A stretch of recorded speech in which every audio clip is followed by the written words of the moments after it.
Today I'm reviewing Bissell's handheld cordless vacuum, and I'm here to tell you if it's any good or if it just plain sucks. See what I did there? Bissell sells this vacuum in a number of different configurations, but the model I'm testing today is the Pet Hair Eraser. It comes with a motorized brush tool, upholstery tool, and a crevice tool. Do your research because not all handheld vacuums come with attachments. This Bissell boasts a built-in lithium battery, which basically means you can charge it whenever and however you'd like, with very little chance of causing any damage to the battery. It also keeps the vacuum very lightweight at only 3 pounds. It also has a 0.7 liter dust bin capacity with a 3-stage filtration system. And that's actually one of the points that was brought up in some other YouTubers' videos, that this does a very good job of filtering out the dust and debris that would normally just be pushed back into the air by cheaper vacuums. So at this price point, it does a very good job at that. All right, so we are gonna go ahead and start our test, a little battery test, and I'm gonna use all the different attachments just to give it a good variety for the battery. So this actually plugs in really quite easily. Just plugs in like that. You push the little release button, comes right off. So we are gonna go ahead and do these stairs because that is one of the main reasons that we actually purchased this, is so that we don't have to hook our main vacuum up and try to balance it on the steps as we go down. So we are gonna go ahead and get a timer going, and let's see how long this battery lasts.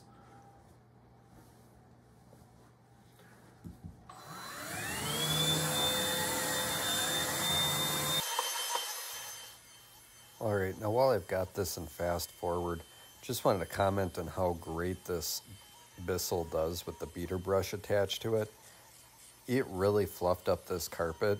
The carpet on the stairs actually gets really matted down. It's almost 20 years old. And this Bissell, again, just does a great job at that. We do not currently have pets in the house, but we did a while back. And we are still pulling up pet hair. So I have no doubt this does a great job with cat and dog hair, as well as human hair. One thing else that I'd like to comment on is the loudness of this vacuum. It is just as loud as our upright vacuum, so I did not feel the need to hook a decibel meter up to this. But a good comparison is, just an upright standard vacuum. And I actually did get a headache while filming this. And I think a good part of that was just because of the noise level.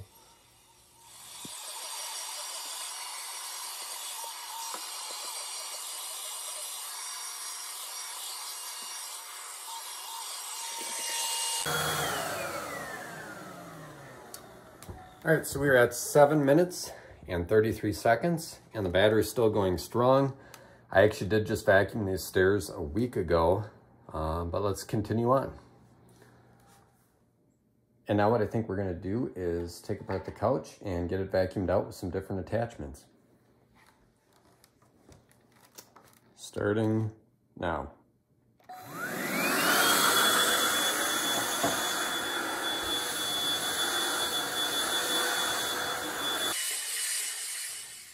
Now I will say, without the beater brush attachment on here, it did take a little bit to get the fine hair from the couch fibers itself. But as far as getting dust off with just the main attachment, worked very well. And as you can see here, there's a lot of crumbs and stuff inside of the couch cushions and in the couch itself. And I also wanted to do a good variety of attachments for the battery test, just so we didn't have any one thing on for too long. And here's where you can see some of those larger crumbs being sucked up. Does it with ease, really, and that's probably where this shines the most. And not all vacuums are able to do that in the handheld arena.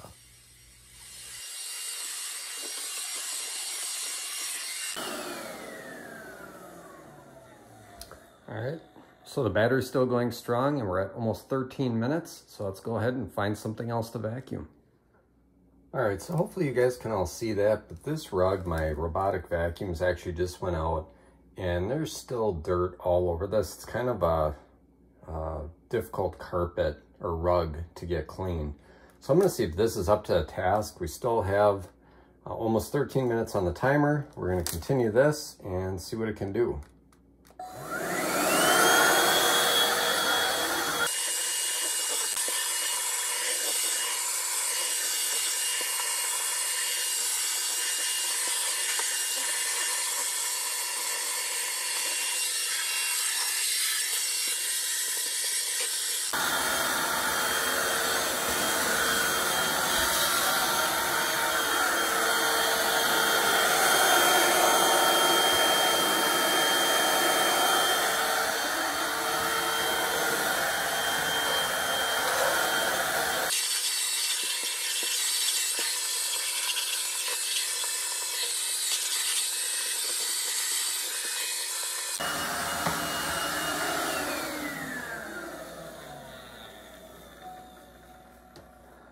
All right, so 15 minutes and 38 seconds till the battery is totally dead. All right, so the Bissell is finally done charging, and it took 7 hours and 35 minutes to go from 0% all the way up to 100%. And we used 0.03 kilowatts, which means over the course of a year, if you use this every single day, it will only cost you about $1.50 worth of electricity. So after about 6 months of ownership, I have never cleaned out this beater brush, and honestly didn't even know you could. But I just noticed there is a little spot to unlock this right here. You can see that. So we're going to go ahead and just take a real technical tool like a knife and see how this comes out. I can already tell this is going to be pretty dirty. And actually, it looks like the bar, yep, the bar just pulls out. And I don't see a whole lot tangled up in here, just a little bit. So it's going to be mostly on this bar. And it does have some hair tangled up. It's a good idea to clean these once in a while. Definitely notice a difference with my robotic vacuums when you keep those brush rollers clean. And I'm sure this is no different.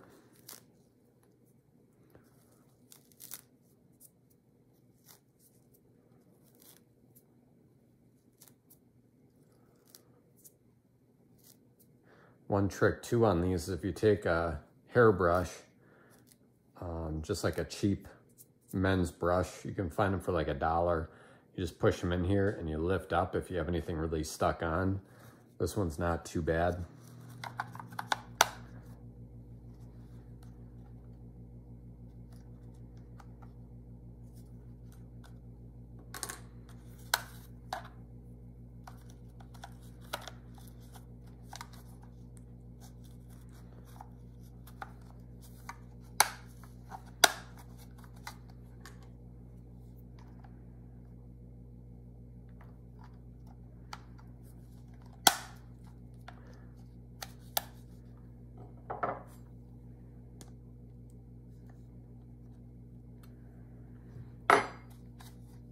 There we go, and we are done. The battery lasted nearly 16 minutes on a charge in my test. That's with mixed use and using all different attachments. This to me is more than adequate for my house, because what I find is typically if you're taking out a handheld vacuum like this, it's because you're doing a small, quick job and you don't want to pull out your big upright vacuum, or you don't want to send out your robotic vacuum because it's going to take longer just to get it where it needs to be. Then the mess is even worse. So I find like for stairs, works very well. Also for like things the kids will spill, like their oatmeal. It's really quick and easy just to grab this, click the on button, 30 seconds later, you're done in a lot of cases. So that's kind of what the vacuum is intended for. So, you know, I saw some negative reviews that the battery life isn't good enough, and really you shouldn't likely be cleaning your whole house with this. It's meant for small individual jobs. It can do the cars just fine. So I was able to do a full vehicle that was fairly dirty without any issues at all. One thing I thought I'd do for fun here is after almost 8 minutes, just see how warm this is getting. So I've got my thermal imaging camera, and as you can see, we're at about 82 degrees. and all of the heat is at the back, right by where the vents are, which makes total sense. But yeah, so it doesn't really get all that warm. 82 degrees is totally acceptable. You really don't want stuff like this getting very hot. You know, anything above 100, you might start worrying a little bit that maybe you're going to burn the battery out, but this is very good so far. So at the end of the day, you came here to find out if you should buy this vacuum or not, and the short answer is yes. For $70, you're getting one of the best handhelds for the budget, and it's built by a brand name, which is also a big thing for me, because that means if I ever need parts, accessories, maybe even a warranty replacement, you know you can trust a company like Bissell to stand up and take care of it. And that's not always the case with some of the off brands. So not only is it a great vacuum, but it does indeed suck, and that's in a good way. So I want to thank you guys for coming and watching this video. Please subscribe and like it, and we will see you in the next. Thank you.